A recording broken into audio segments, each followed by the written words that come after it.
पवित्र बाइबल का वचन पढ़े और सुने जाने पर प्रभु यीशु मसीह आपको और आपके परिवार को आशीष दे।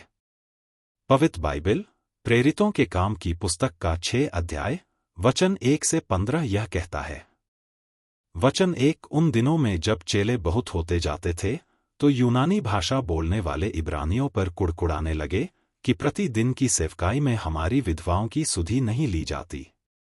वचन 2 तब उन 12 ने चेलों की मंडली को अपने पास बुलाकर कहा, यह ठीक नहीं कि हम परमेश्वर का वचन छोड़कर खिलाने पिलाने की सेवा में रहें। वचन 3 इसलिए हे भाइयों, अपने में से 7 सुनाम पुरुषों को जो पवित्र आत्मा और बुद्धि से परिपूर्ण हों, चुन लो कि हम उन्हें इस काम पर ठहरा दें। वचन 4 परंतु हम तो प्रार्थना में और वचन की सेवा में लगे रहेंगे।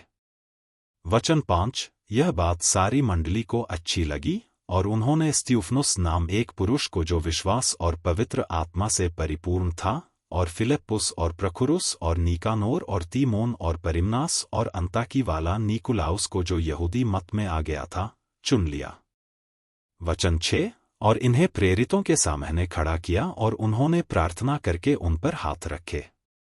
वचन 7 और परमेश्वर का वचन फैलता गया और यरूशलेम में चेलों की गिनती बहुत बढ़ती गई और याजकों का एक बड़ा समाज इस मत के अधीन हो गया।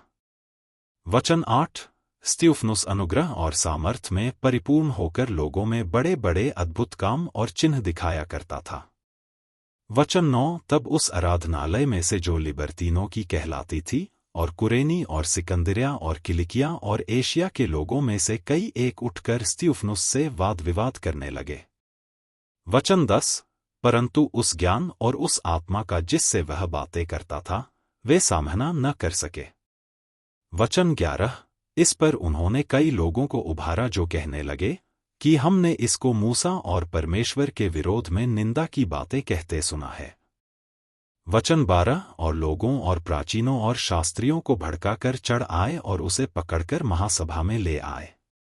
वचन 13 और झूठे गवाह खड़े किए, जिन्होंने कहा कि यह मनुष्य इस पवित्र स्थान और व्यवस्था के विरोध में बोलना नहीं छोड़ता। वचन 14 क्योंकि हमने उसे यह कहते सुना है कि यही यीशु नासरी इस जगह को ढा देगा और उन रीतों को बदल डालेगा जो मूसा ने हमें सौंपी हैं। वचन 15 तब सब लोगों ने जो सभा में बैठे थे, उसकी ओर ताक कर उसका मुखड़ा स्वर्गदूत का सा देखा। को प्रभु यीशु मसीह के नाम से सब्सक्राइब करें और आशीष प्राप्त करें। धन्यवाद।